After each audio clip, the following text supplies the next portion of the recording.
Hello? Oh, man. It's just one of those days. Tit, tit, tit. Man, I'm telling you what. What's going on, everybody? I'm fighting the fight, folks. I'm fighting for you. I'm fighting for you. Technical difficulties pissing me off.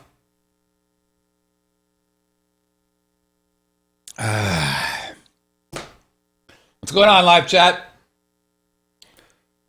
We are again attempting to stream both on our website, vegasvideonetwork.com/live, but also on our YouTube channel and on my Facebook page as well. Let's double check that, shall we?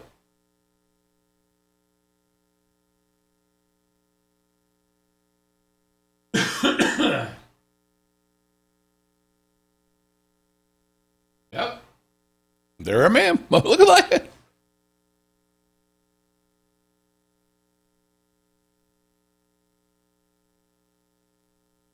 All right. Very good. Choppy and erratic. Well, I hope so, because that would just about do it for me.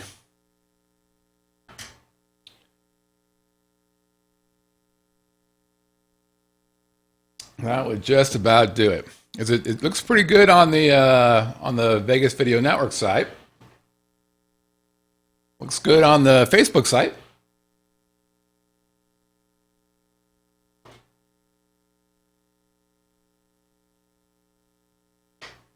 Pretty magic. Chairs rolling over cables and shit. No, it's fucking live stream. You know, I'm on this older platform because it actually has more features than the newer platform. And it's also half the price. But I think occasionally sometimes they forget about their redheaded stepchild. Hey, Ted.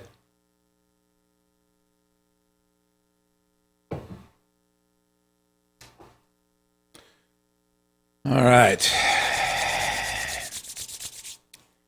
But everything looks to be looking okay right now. Through the magic of me, quite frankly.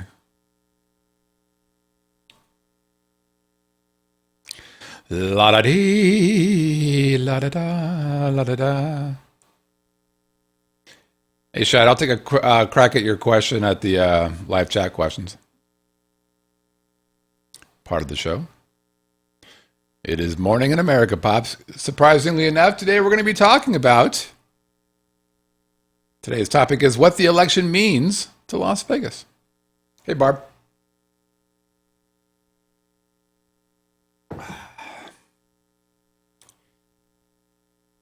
Going solo tonight, guys. So live chatters, get on in there. What was that about?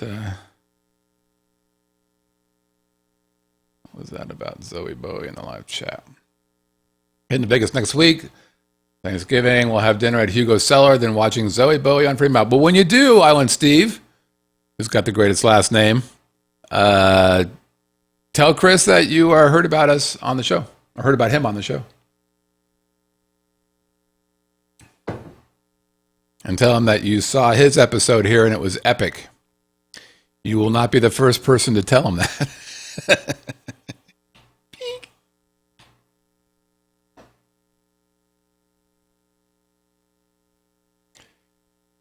We are getting riot protests, such by non-voting snowflakes. Yeah. Yep. So everybody in the live chat, just write in what you are. Are you a Democrat, Republican, Independent? I'm just curious. I have a general idea. Democrat, Republican, Independent in the live chat. Let's hear it.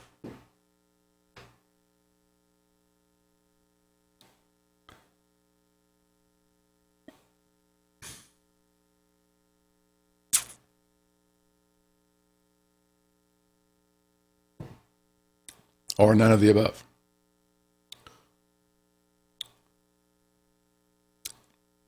Let's see, we got a single Republican and 2 Republicans. We are taxation without representation. Oh, very good. Democrat, Republican, anarchist. social liberal, federal conservative. Yeah, I get that. Republican. Yep, that's kind of where I'm at, Pops.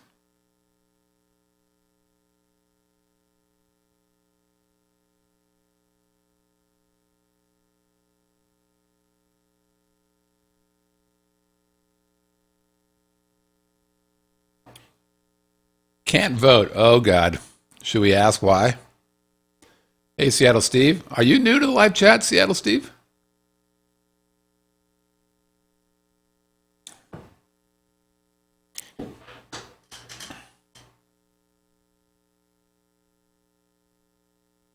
Ooh, jeez.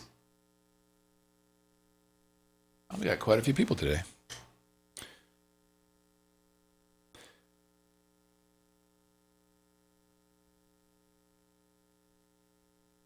Well, there, Seattle Steve. Yes, been watching your vids and listening podcasts. Where are you from, Seattle Steve? Let me guess. Seattle?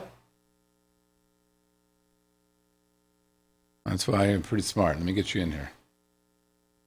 Seattle Steve. West Seattle. Let's say you're Steve. And how did you find us, Seattle Steve? iTunes or YouTube or Roku? What's it going to be, my brother?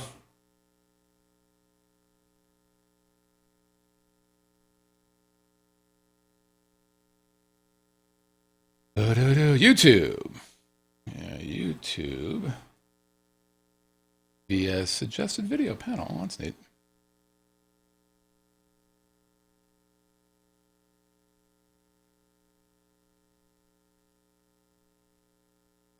All right, let's get this going. All right. So, Mike, I'm not really sure where you are on this, on the marijuana thing. All right, let's get this thing started.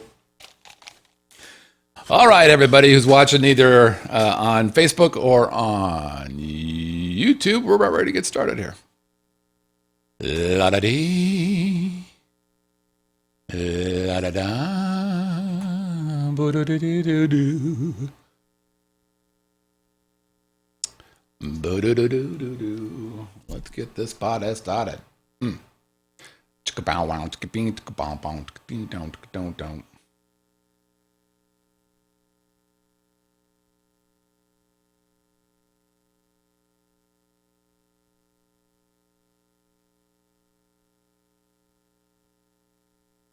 Here we go.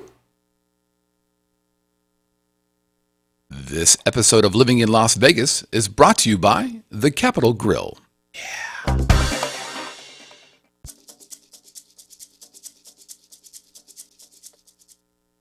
Living in Las Vegas starts now. Yes, it does.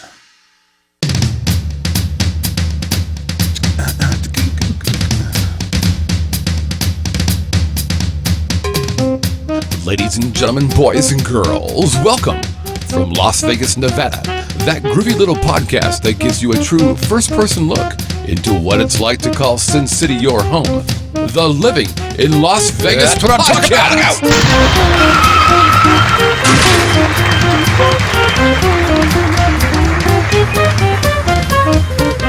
And now your host, a man who clearly needs some kind of introduction, otherwise you wouldn't know who he was. Sing it, brother Scott. Mr. Scott Whitney.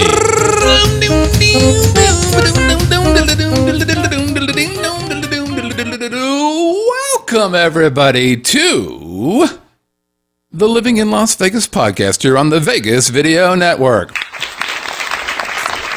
That there is what you call a groovy crowd. And by the way, hey, let me be the first to congratulate you, my friends, because you are watching or listening to the longest running podcast about Las Vegas that actually originates here from Las Vegas, which means that I'm not only going to be talking about what it's like to live here, but we're going to be talking about adventures on the Strip, downtown, Fremont Street, other cool places here in the Valley. And by the way, if you're a visitor, if you're a tourist, maybe you're even thinking of moving to our fair city, well, guess what? Our show's like your own secret handshake to all things cool and groovy. Hey, we're live every Tuesday night, 7 p.m. Pacific time at VegasVideoNetwork.com. Again, that's VegasVideoNetwork.com /live. Don't forget the /live because that'll get you into the live chat area. We're also right now live streaming to Facebook. Hello, Facebook. And to YouTube as well. And like Christina Aguilera will say, come on over. Come on over, baby. Be a part of the fun. Get yourself in the live chat. You're going to meet some of the coolest, down-to-earth, non-political people you should be in the live chat right now you're ever going to meet. They're fantastic people. They're from all over the place. I've got Vegas and Henderson and California, Oregon, Florida, Washington, Illinois, Canada. They're everywhere. And the cool thing is, along with watching the show as it's being produced, we do a pre-show where we probably start 10 minutes before the show, kind of give people a little hint of what's going on. Gives a chance for the live chat people to get some questions in for one of our segments. And then we do a post-show.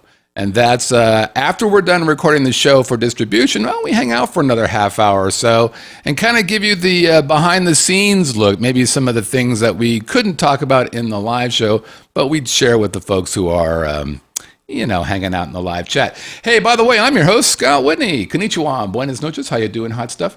I am the host of this show, the founder of the Vegas Video Network, and I also own Podworks, which owns all this crazy stuff. So, on behalf of myself, thanks for watching this show, and behalf of all the shows on the network, thanks for checking out the Vegas Video Network. By the way, our over-under today, let's go 65 and a hook. Also, we've got some folks new in the live chat. Let's say hi to Seattle Steve. Seattle Steve comes from, wait for it, that's right, West Seattle. His name is, in fact, Steve. And he found us on the YouTube via the suggested video panel thing. So thanks to YouTube for getting out there. Okay, let's get this party started.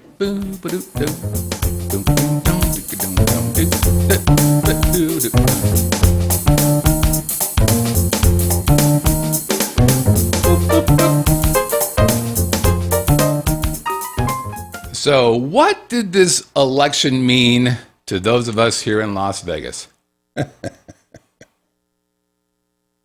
Well, no rioting. Okay. So, when we did this show at exactly this time last week, the election was going on. And quite frankly, the people who were in the live chat, I think most of them weren't really watching the show. They were mostly watching the election results, which if I wasn't doing the show, hell, I would have done the same thing. And as we were going on, we had folks in the live chat who kept providing the results. And so the early results were coming in, and it was kind of crazy. At the very beginning, double digits, Trump was ahead. And we're all kind of looking around going, is this really happening? Who would have guessed? Now, I'm a Republican. I believe in, the Republican values. I'm kind of a Republican guy, but maybe a social liberal. In other words, I believe in smaller government. I believe in lowering taxes, both on personal folks and on businesses. I'm a small business guy. Make it easier for me to run my business. Make it easier for me to hire. So I'm a Republican kind of guy. But quite frankly, and I said this on Facebook, that, this is the whole voting for the lesser of two evils. And I think that if you vote for the lesser of two evils, you're still voting for evil. So I voted. I just didn't vote for either one of those two knuckleheads. But nonetheless, this all happened. And I'll be honest with you, when the results were coming in, especially after I finished the show and went into the house, it wasn't done yet. And I felt like, ooh, shit, this is going to happen. And I had a little weird feeling in the pit of my stomach, like, what? We're going to actually elect this guy. What the fuck is going on here? And I just kind of watched. And I probably stayed up till, 1 o'clock. I wanted to watch the whole process. I wanted to see what was going to happen here. And I did. And when the moment Trump carried, when the moment he was elected president, or we became president-elect, the first thing I did is I kind of moved around channels. And by the way, you want to see a bunch of sad adults, go to CNN or MSNBC right after. There were people crying on there. Hey, media bias much? No. Now Fox, they weren't running up and down, jumping up and down, but they were a lot less unhappy than MSNBC was. But as I was thinking about it, The thing that struck me was I was kind of excited. I'm a big change guy. I like change. I like seeing that thing happen.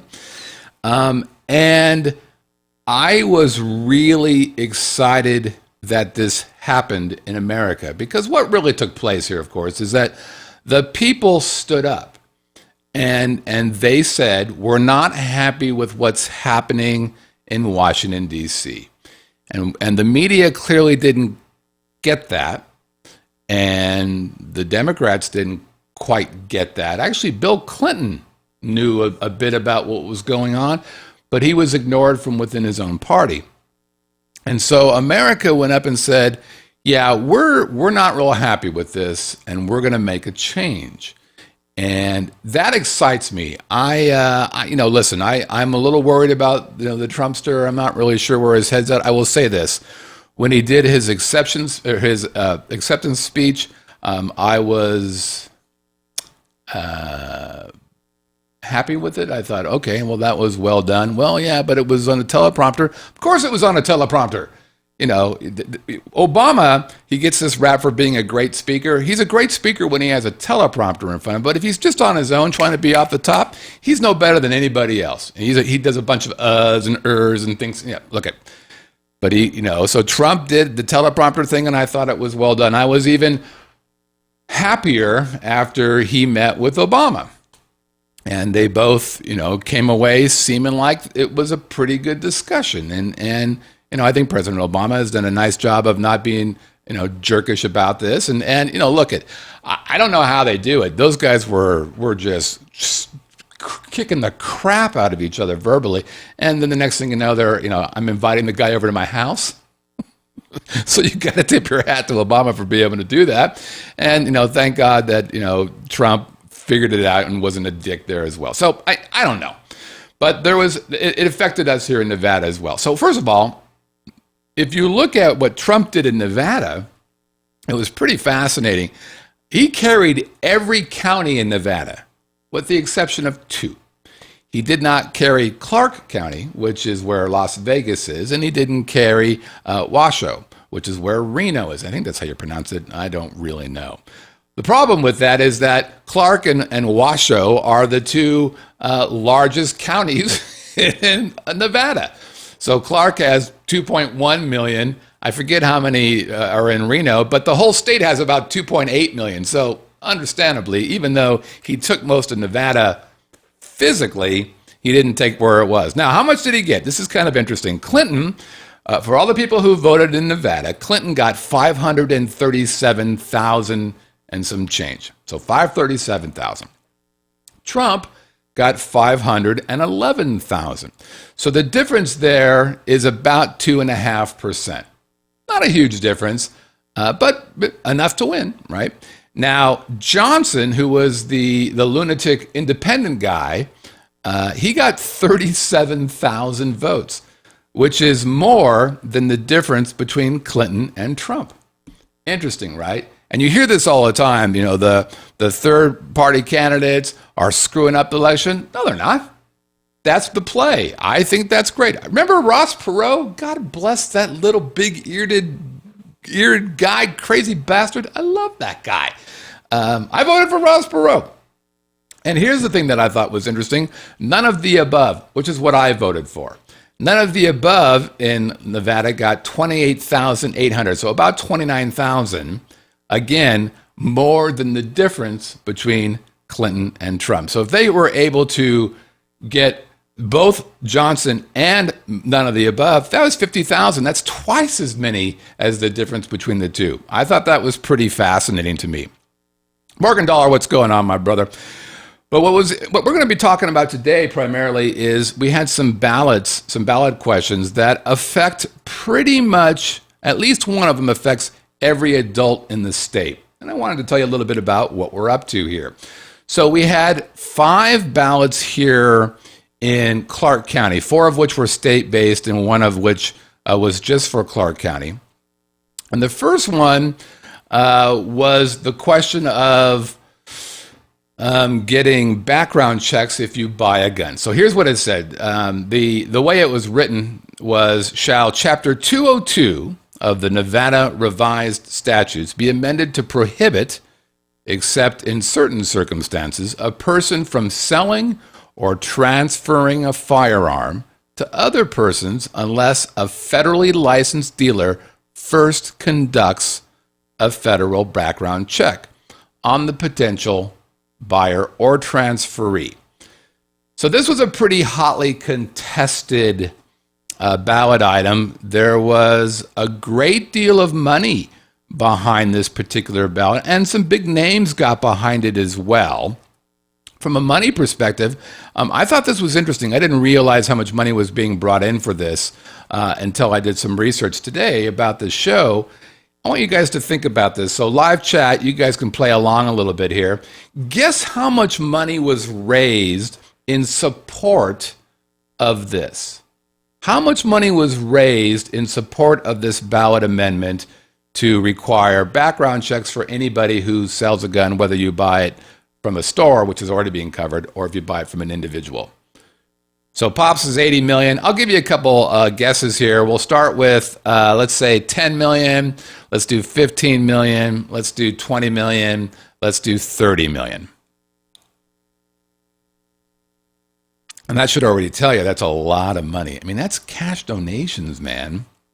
So Binky, we got, Jimmy's got 15 million, Binky's got 30 million, Barb's got 20 million, DJ's got 30 million, Pops is 80 million, as I mentioned before.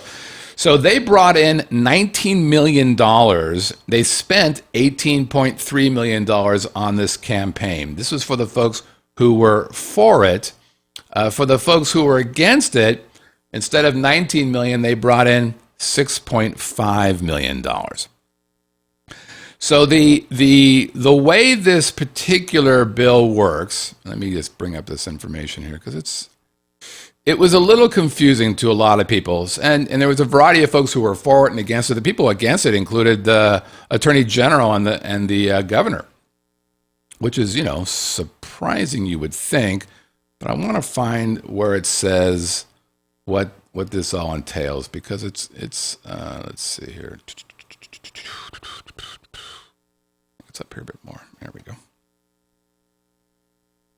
By the way, it passed. I should probably mention that. It passed with a 558 million or 1,000 people voted, 50.45%. So it barely passed versus 49.55%. So it passed. By the way, in Clark County, 56%, almost 57%, but statewide it was 50%. So again, you can see Clark County is kind of the bully pulpit here, that we get to play this game. So here's how this works for folks moving forward.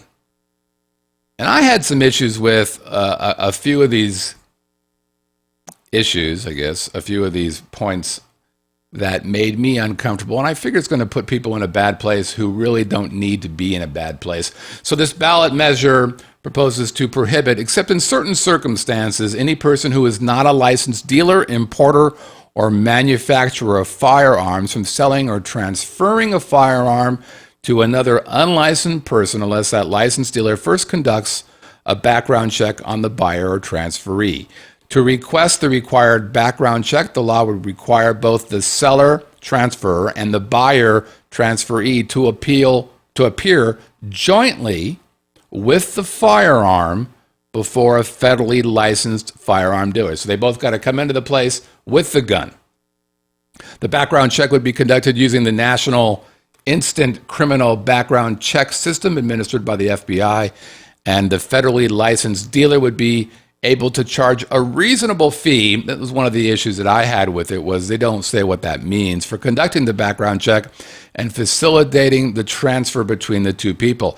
There is some confusion that I got from there, which was basically, it sounded like that they hand the gun over to the dealer, to the guy doing the background check, and he holds that gun until it's been approved. So it feels a little bit like a gun hostage. I don't know if that's true or not, but there are some people talking about it. So the measure would establish various exemptions to the mandatory background check, which includes the sale or transfer of a firearm by or to any law enforcement agency, to the extent he or she is acting within the course of scope of his or her employment, or official duty, the sale or transfer of a firearm by or to any peace officer, security guard entitled to carry a weapon, member of the armed forces, or a federal official, the sale or transfer of antique firearms, the sale or transfer of firearms between immediate family members, defined as spouses and domestic partners, as well as parents, children, sibling, grandparents, grandchildren, aunts, uncles, nieces, and nephews,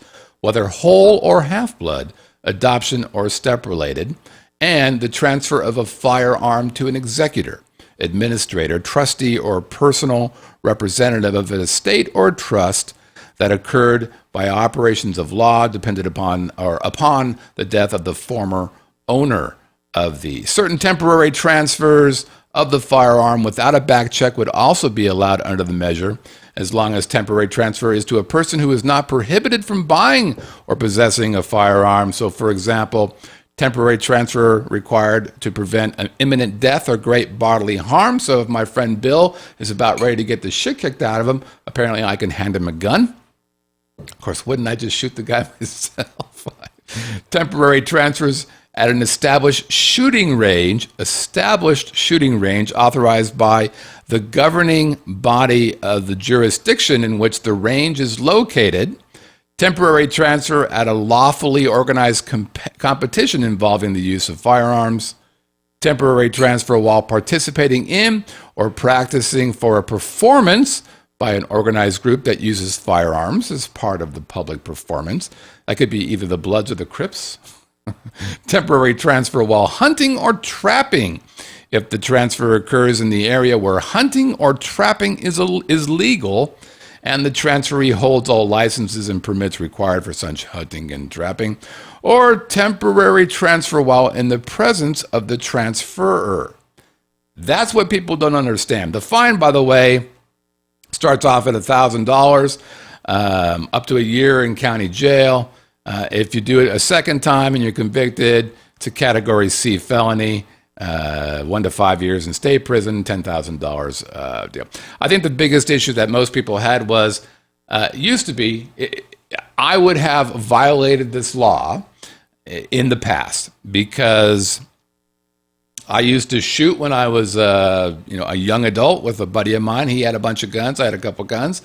And we were not in a shooting range that was federally allowed. And I used his gun and he used my gun. Now, it says that if the transferee is in the presence, then maybe it was okay. But if he lent me that gun and I went off on my own, that is illegal today or coming up in Nevada. So, again, pretty close ballot.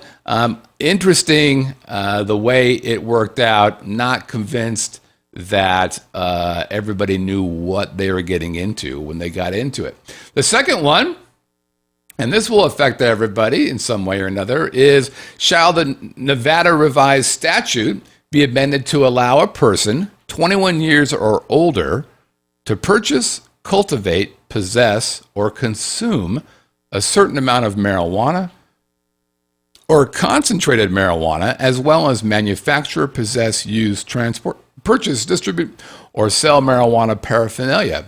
Impose a 15% excise tax on wholesale sales of marijuana. Require the regulation and licensing of marijuana cultivators, testing facilities, distributors, suppliers, retailers, and all. So, for number 2, it was passed.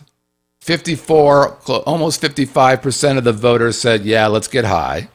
And 602,000 folks. That was statewide. For us in Clark County, it was a little bit more than that. It was 56%. And basically the biggest concern people had here was the ability to be close to children.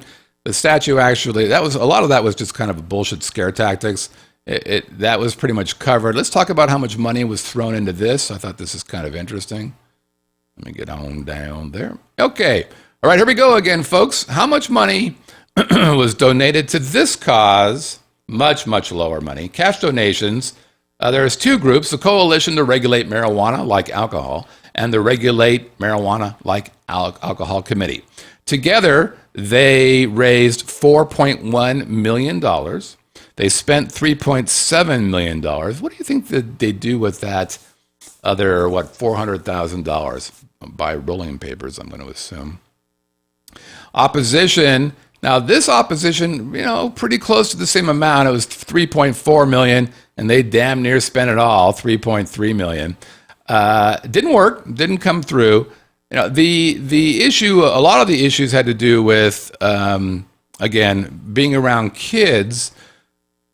Also, where the money was going to come from and who gets to do this. And it's quite frankly, I thought it was a little confusing. Let's see if I can get some. Yeah, this is good stuff here. So this is great stuff. The ballot measure proposes to amend this, as I said, older purchase to consume 1 ounce or less of marijuana other than concentrated marijuana, or 1/8 of 1 ounce of marijuana plants for a person. Oh, I'm sorry. It would also make it lawful for a person 21 years age or older to cultivate not more than 6 marijuana plants for personal use, as well as obtain and use marijuana paraphernalia. The ballot measure would also allow for the operation of marijuana establishments. By the way, if you go to, for those of you who hang out at Spearmint Rhino, and I don't hang out there,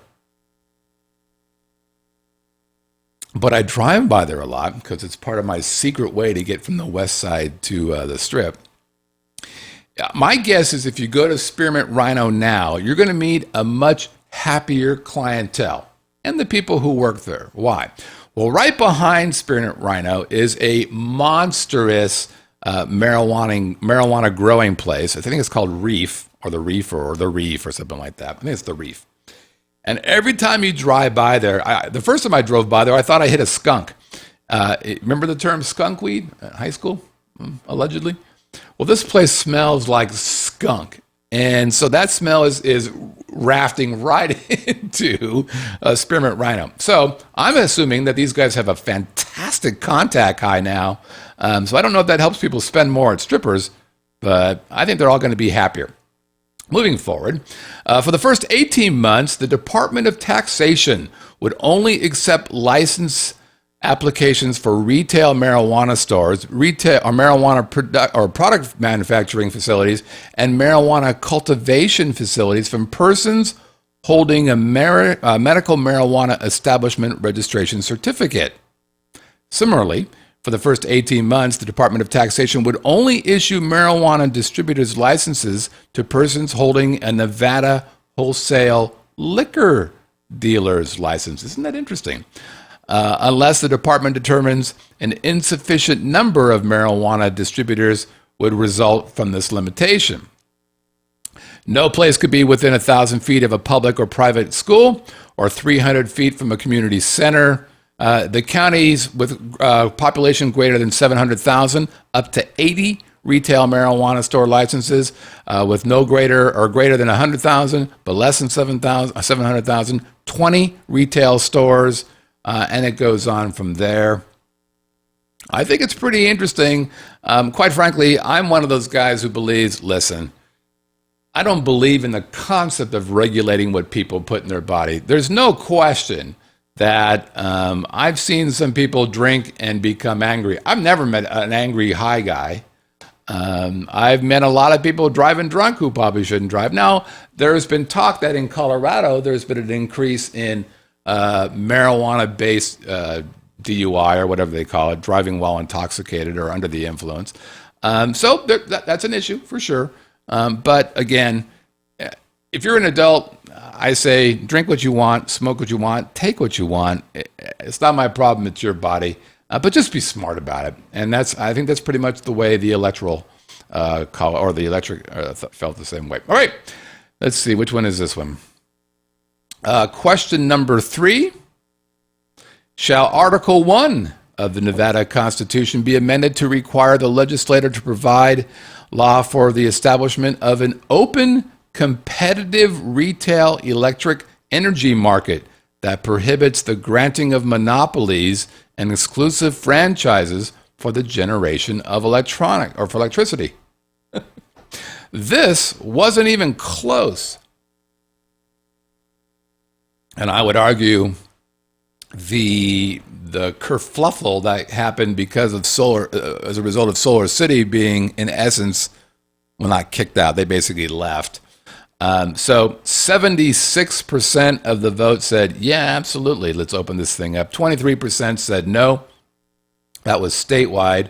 Oh, I'm sorry, that was in Clark County. Statewide, it was 54%.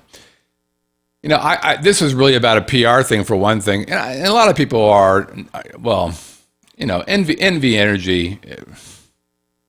Listen, they're like every monopoly PG&E is a monopoly where I used to live, and so the argument against it was that the states that have actually done this have actually got beat up. California is one of them. They said, let's look at who is actually backing this stuff, who supported it. Henry Reid. That's not surprising. Let's see.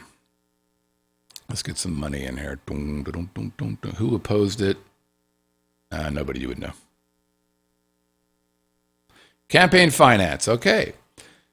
So, support the Nevadans for affordable clean energy choices. They got $3.4 million. Now, help me with this. They got $3.4 million. They spent $1.9 million. What are they doing with that other $1.5 million? What's the law on that? Does anybody here know? I'm not sure if the live chat would know that, but if anybody's listening or watching, I'd be fascinated to know where's that money go? I think already Pops is saying it goes in their pocket. But is that really the way it works? I think that's bad.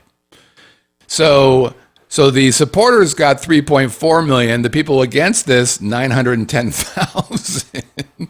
Who were the biggest supporters for this? Well, here's a shock. Las Vegas Sands put in $1.9 million. Switch put 1.5, and MGM Resort whopping $10,000. Now, Sands and Switch have actually challenged the NV Energy to say, we don't want your energy. We should be allowed to do our own. And NV Energy said that you can't do that. If you do that, it costs more money for us to run this stuff, and that's not fair. And so legislation got involved. And I think it was Switch. Maybe Ted knows. Switch or Sands. One of those guys said, "Fuck it, we're leaving."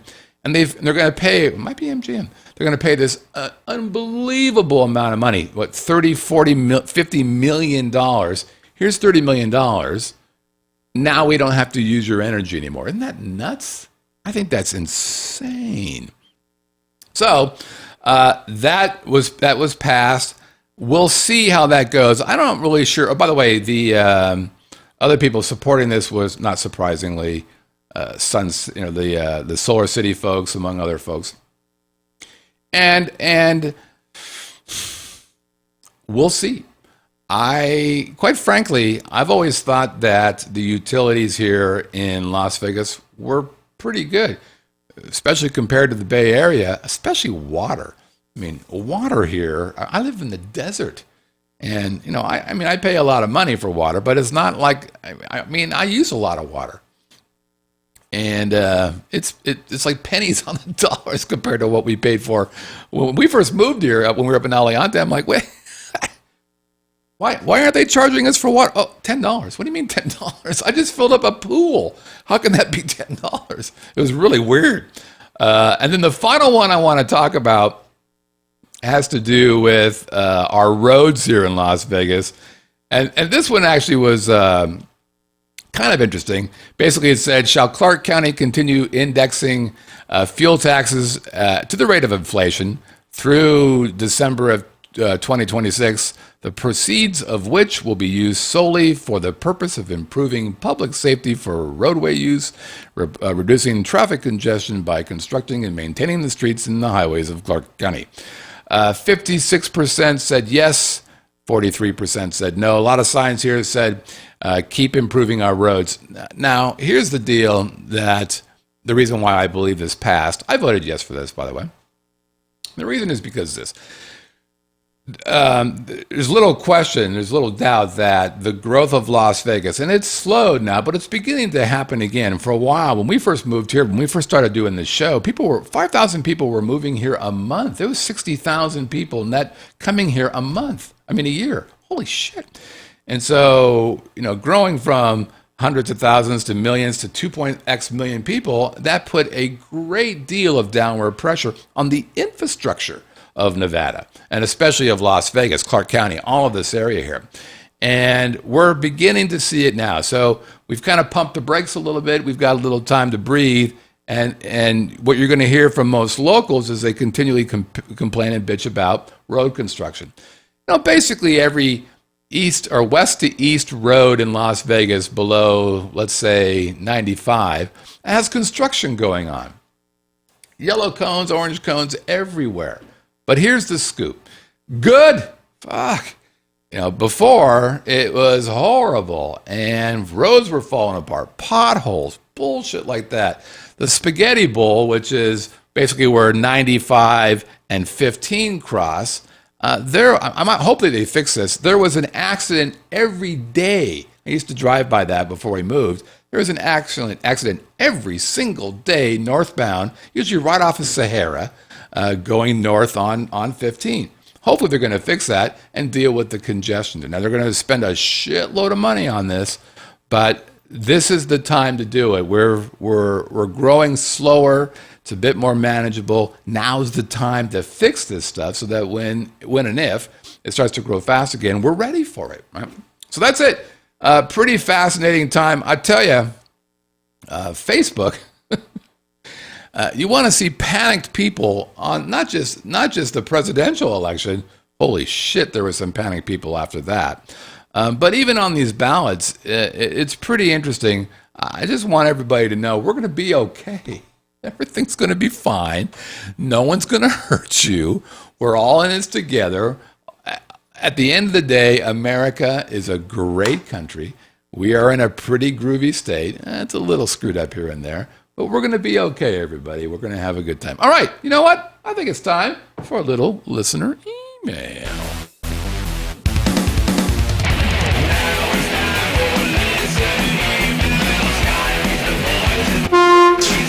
Oh!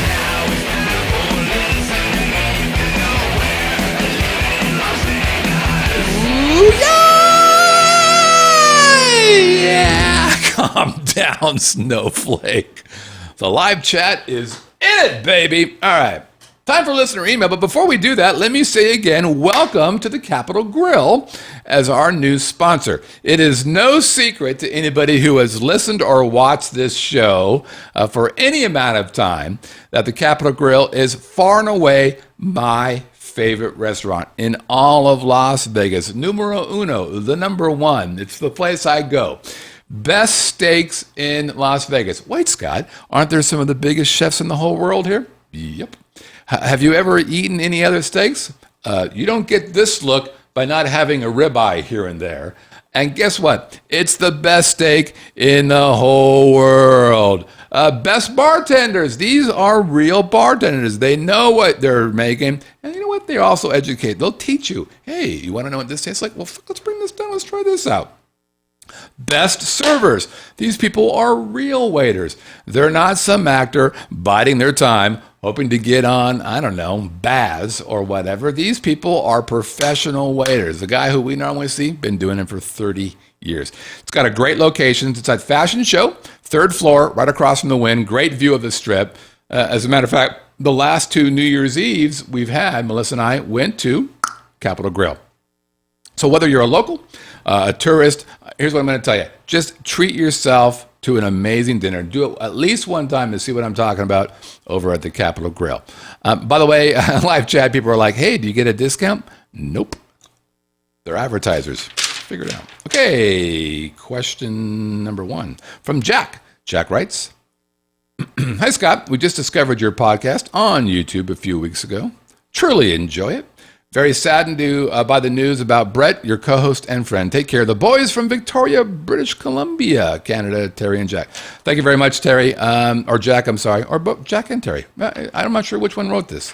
Let's go with Jerry. Jerry. Okay. Thanks. I've been getting, I'm still receiving condolences about Brett. I really appreciate that. He's a good guy. And I think I'm touched by how you all responded to that. That's part of the power of podcasting is the closeness that the hosts have with the people who are listening or watching. The live chat's a perfect example of that. It was interesting. Actually, it was a very awakening moment as I heard from people who I'd never heard from before. People who told me they'd been listening to the show or watching the show for years, but they've never reached out to me. Oh, here we go. It's Jake the Rake, 1949. It was Jack who wrote that. He's in the live chat. Look at that, Jake the Rake. Hey, brother. But it's pretty cool to create this medium that allows such an intimate connection between the folks who are putting on the dog and pony and the folks who are ingesting the dog and pony. So thanks to Jack and thanks to these guys, Jack and Terry, for the nice words, and thanks to everybody else. There's been a couple who I haven't read, but I appreciate the sentiment. This is from Gene, also known as Pops. Dear Scott, I believe you said before that you don't do demos or videos for bands. Are there any recording studios in Vegas for artists or bands to record CDs and videos? Yeah, probably about 20 of them. The nicest of which is at Palms, which is now owned by Station Casinos. Also, where the hell does everyone rehearse? There's a lot of rehearsal. Now, I'm not in that business, so I don't know. But I think there's a lot of those types of places. There's also a lot of video studios on the west side of 15, down just north of 215. A lot of that kind of warehouse space. Who to ask would be Bryce. Bryce produces a bunch of shows, and they do a lot of rehearsals there. There must be a zillion acts forming, reforming, putting a show together, and the days of the garage band are surely over. So are there any areas where rehearsal space can be found at a reasonable rate? Yeah, I mean, Vegas it doesn't cost a lot to do things in Vegas as a practice. So, and I think rehearsal rates or rehearsal spaces are competitive. And quite frankly, most of the entertainers here, musicians here, don't have a lot of money.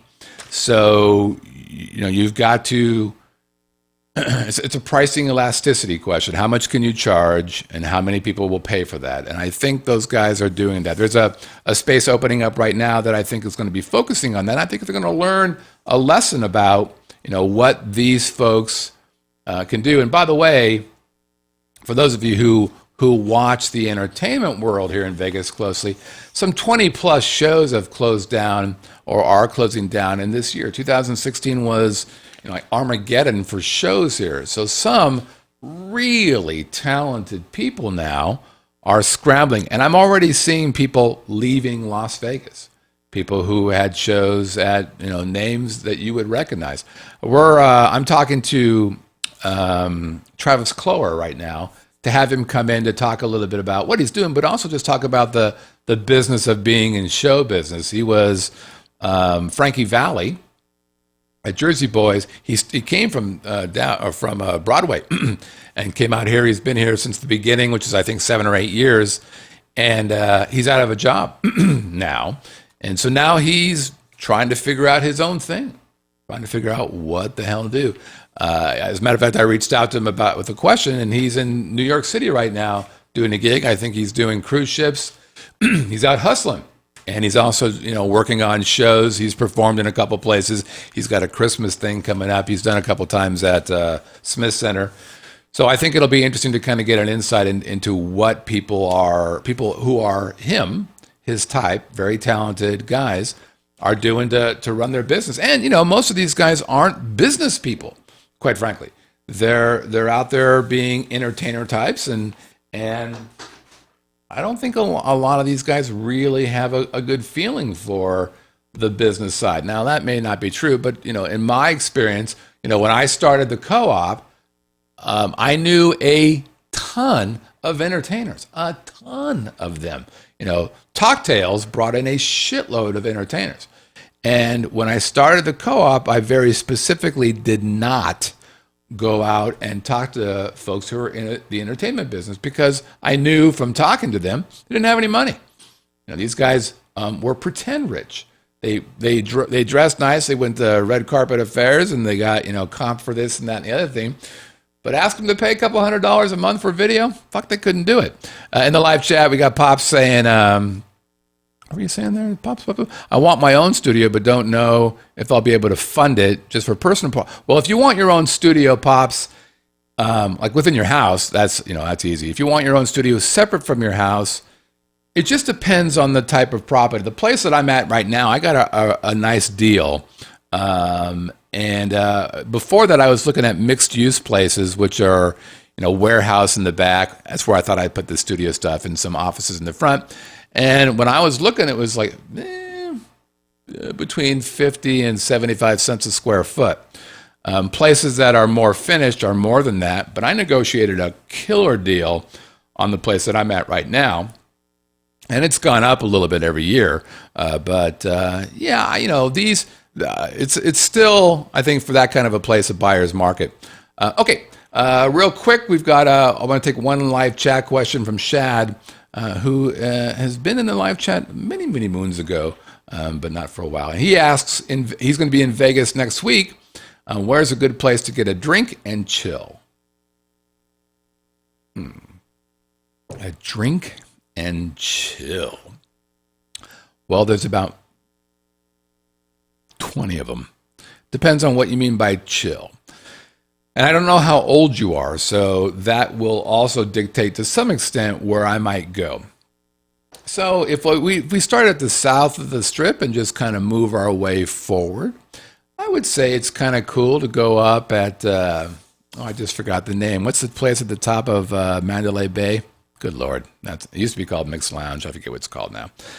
That's a pretty cool place to chill and get a good view of the strip.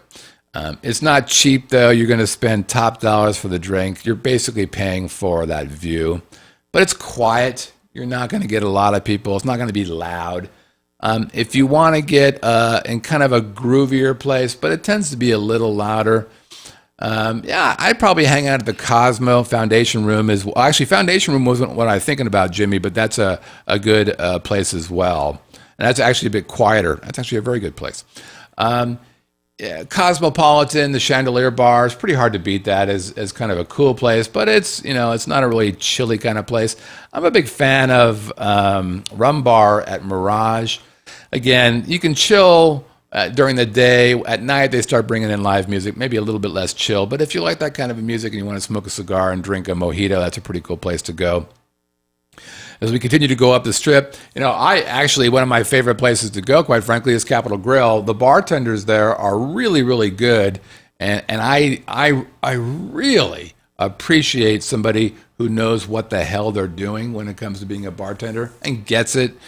So it's a nice place. It's dark. It's the dark wood kind of vibe. I like that. If you go north, downtown Cocktail Room gets a lot of good buzz. Commonwealth gets a lot of nice buzz. Anybody in the live chat have some ideas? I think those are all pretty good places to kind of just hang out and chill out.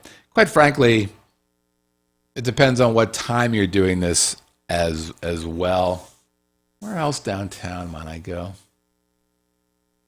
Yeah, that's pretty much it for me. Okay. Questions? Nope. Laundry room. Yeah, laundry room is great. So laundry room is the 45. Yeah, okay. So laundry room is fantastic. That's a Commonwealth, but it's the hidden room. You have to have a special phone number to call in and make reservations. I think it only holds about 15 people or so. I have a number. I've just never called them. But I've heard great things about it. It's supposed to be pretty fantastic. And I would also say that if you want if you go to Stratosphere Lounge 107 or the 107 Lounge, it's a pretty quiet place. You can go directly up there. You don't have to pay to get up there. It's got a fantastic view. That's nice. Where else? Oh, if you want to go off strip just a hair, I'd go to Urban Rye, which is on Sahara and Valley View. It's real close to our studio, actually. That's a fantastic place. Binky has just gave out the number to get laundry room, 702-701-1466. There you go. I'm sure that's not going to piss anybody off. Hey, let's have a drink. Have a drink on me. Have a drink on me. All right.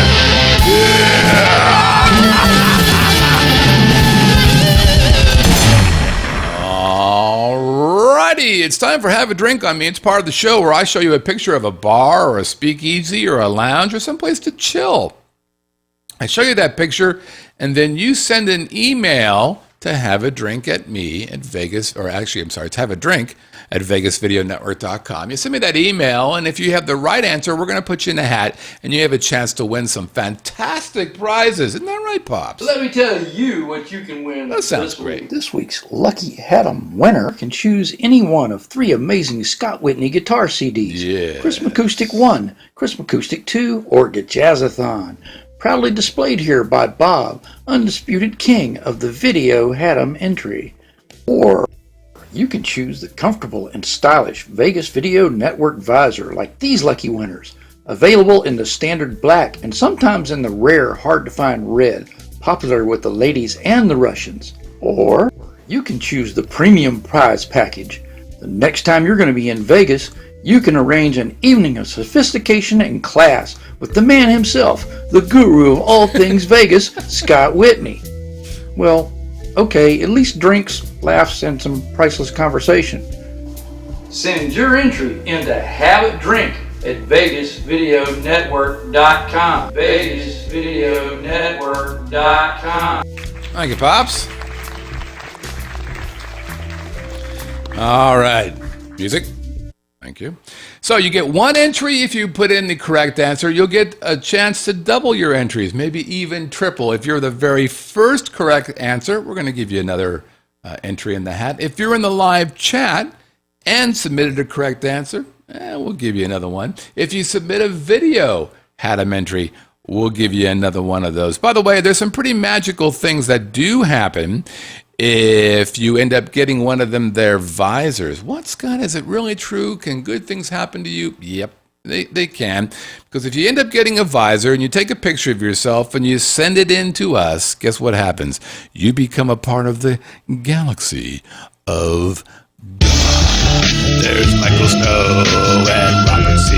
Rosie, and then there's Mike and Scott and Vicky and Bud, Alan and Aaron. Guess what? They continue beings. And Bob and Bucklet and Danny and Shannon, Chen and Craig, Glenn and Jimmy Duchess, who's a fucking killer winner. Rob hasn't won as much as Jimmy. There's Ken in Hawaii, Stuart and Christina, whose all babies are because of our music, and Don and Jack. But wait, we've got a bunch more too.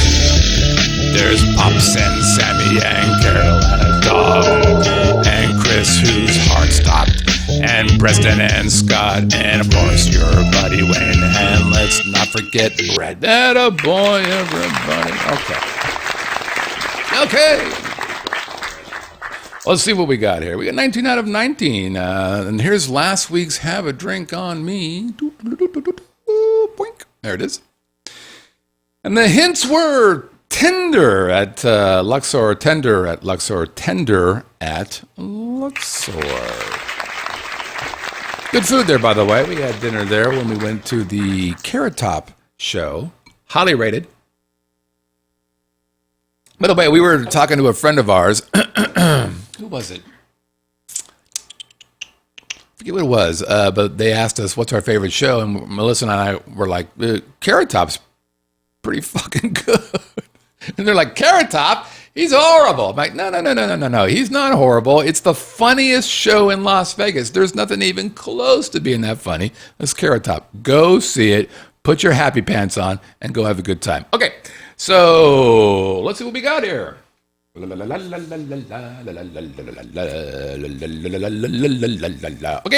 number 1 entry, Mike Q. He gets 1 for the correct answer. Mike gets 1 for being the first correct answer. Mike's going for a triple, baby, because Mike is in the live chat as well. So Mike just created a triple opportunity to win big. By the way, here's Mike's theme song. Next up, Monica Fagan from Chicago. Mike's from PDX, by the way. That would be Portland. Monica gets 1 for the correct answer. Monica gets 1 for being in the live chat. Monica's a previous winner, a lovely gal. She's from Chi-Town, as the kids say. Here's Chicago's theme song. Next up, we've got Gary Romberg, Mr. Testy. We've got Mike Beatty. Hello, Mikey. Nick Grunwell. Hello, Mr. Grunwell. I think he's a first-time entry. Thanks, Nick. We've got Andy in New Hampshire. What's happening there? Andy in New Hampshire. Whoop. Tammy Mossbrucker. Boink. We've got Alan Perry from Arizona. Boink. We've got Aaron Perry. This is an example of doubling your pleasure as well. Husbands and wives, get in together. Be a team. Put your entry for the wife, your entry for the husband, or significant other. We don't care. We're on the Rainbow Coalition. And you've doubled your chances to win. We've got Robert C., Rob O. 68, Pittsburgh. 1 for the correct answer there. And we've got Darlene. Darlene, no. Tomahawk say no. That name freaks me out, man. Trafficanti. I'm guessing Italian? I don't know. Darlene. I wish you had a different name. Name does completely freak me out. And Michael Snow. 1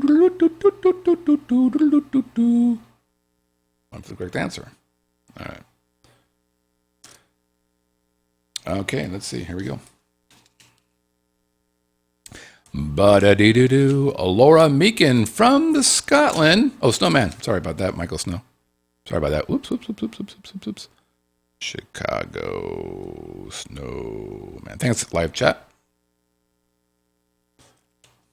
La-da-dee, la-da-da.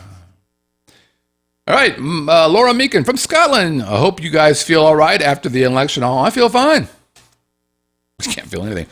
John Herman from New York City, who needs a drink after the election. John's from New York. He works for ABC. Guess who he was voting for? Kevin Whips from Canada. I'm meeting Kevin this Friday. He is a previous Have a Drink on Me winner, and we're going to be hanging out Friday at El Segundo Sol, I think we've decided upon. And Barb Shotness, who, what is she writing here? Let's see what that says. I hope it's not too late. Look forward to Tuesday's show. First of all, thank you for looking forward to the show. And she sent this on Monday. I get people who send me this about an hour before the show starts. So Barb, who's our clarinet virtuoso, thank you, Barb. And we've got Steve Riley Finder, also known as Island Steve. So he gets 1 for the correct answer. Oh, Barb gets 1 too. Sorry about that, Barb. Barb gets a double. La-da-dee. Boink. 1 for Barb. And then Steve Riley gets another one because he is in the live chat. 1 for the correct answer. Let's double check to make sure he's still in there. Yeah, you never know these people. Sometimes they're flaky. Island Steve. Oh, there he is. Okay, he's in there. Got a boy, Steve. And next up, we've got Michael B. from Chicago. Michael writes, "You're welcome, Steve." Dear folks, first of all, his subject says, "Had 'em tender, had 'em sweet, had 'em never let me go." Dear folks, inspired for the bad pun in the headline, this week's had 'em is tender. Thanks as always, Michael B. from Chicago. Love me tender. Come on, everybody sing with me. Let's do it. Ready? Love me tender. Love me street. Never let me go. Thank you. I'll be here all week. And then finally, Pops. Pops first writes, la la la la la la la la la la la. This week's correct answer is tender steak and seafood. That's correct. At Luxor, I've always stated that my tender spot for this great staff at Luxor that gave my intoxicated son and his intoxicated friends a grand tour when they should have been thrown their drunk asses out. That was tricky using the photo of the outer bar as the clue photo on this one. I had to resort to watching somebody else's hokey virtual tour to be absolutely sure. The verbal clues made it as certain for sure, but the picture was awful hard to match with anything. Getting closer to Christmas, I gotta win me some Chris McCoustic. It's Pops, everybody. And he follows up with this video masterpiece. Hey kids, I know that absolutely nobody was paying attention last week, but That's mean. these nuts had just a little bit of an accident. Oh, that wasn't good. Now, that was supposed to be fake. I was going to do some sound effects, maybe put in the Hindenburg crash. I didn't know what I was going to do with it, but the D's Nuts bottle wasn't supposed to explode behind me. I knew it was a plastic bottle. The bottle didn't break. The top came flying off. But ever since I put the label on the D's Nuts bottle, it's been kind of a problem keeping everybody out of it. There's been a lot of times when I've had to say, hey, that's a prop, not a snack. Put that down. And now that I've swept it all up off the warehouse floor and it's got dust and dirt and cat hair, nuts and bolts, little pieces of wire and some fiberglass in it, depending on whether I like you or not, depends on what I tell you when you grab the D's Nuts bottle. Yeah, some of you assholes to think about before you get into D's Nuts! There's nobody there. Thank you, Pops. Pops is in the live chat. He's like, hey, I need all you guys to step up and send videos, guys. Help me out. I'm all alone. Sort of like the last time I had sex. Pops, you bad boy, you. One for the correct answer. One for being in the live chat. One for the video entry. By the way, Pops has won 4.5 of these bad boy Haddam wins.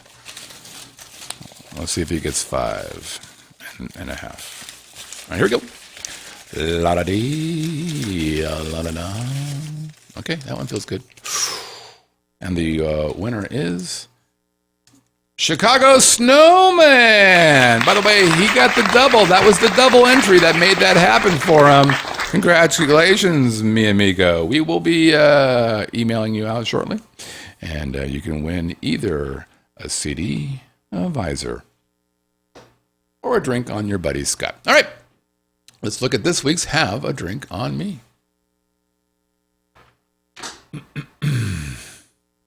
Here are your clues. Clue number 1. If you were to type the name of this place on your American computer, your spell checker would freak out. If you were to type the name of this place on your American computer, your spell checker would freak. Hit number 2. Now, if you live in Germany, your spell checker would be fine. If, in fact, you lived in Germany, your spell checker would be fine. And hit number 3, but because this place thinks we're all a little slow, they have signs using the English translation for this bar all over the place. On the wall, on their menu. Come on, people, we can keep up. Hit number 3, because this place thinks we're a little slow, they have a sign using the English translation for this bar all over the place. If you know the answer, you're going to send it to where, everybody? That's right. Have a drink at me. I'm sorry, damn it. Have a drink at VegasVideoNetwork.com. Again, have a drink at VegasVideoNetwork.com. All right, everybody, that's it. Hey, no show next week. I'm going to be traveling to Effingham. So I'm going to ask you all to pray for me because here is the sounds of Effingham. There's a lot of that going on here. By the way, if you want to leave us a voicemail, it's super easy to do. All you have to do is go to our website at VegasVideoNetwork.com. Click that little orange tab on the right side, and it'll pop up a box. You'll click Start Recording because you're a genius and you have a microphone attached to your computer. Hey, we're on iTunes. We'd appreciate it if you leave us a 5-star review, either for the audio or video. We're on YouTube. A lot of folks find us on the YouTube. If you'd like us, hey, give us a thumbs up and share us with your friends. And besides those two guys, we're on Roku with over 73,000 accounts installed. We're on Stitcher, we're on TuneIn, Chromecast, Apple, Google, and Fire TV, Google Play, and of course, VegasVideoNetwork.com. That's it, everybody. Thanks so much for watching us here. This is a Living in Las Vegas podcast on the Vegas Video Network. We're going to see you guys in 2 weeks. Happy Thanksgiving, everybody. Take care.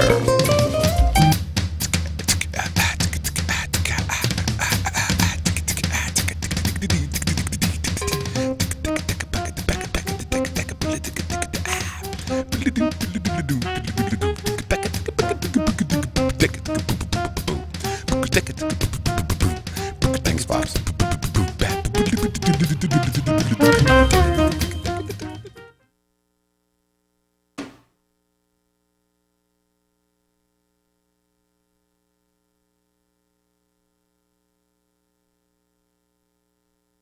Beep. Thanks, everybody watching.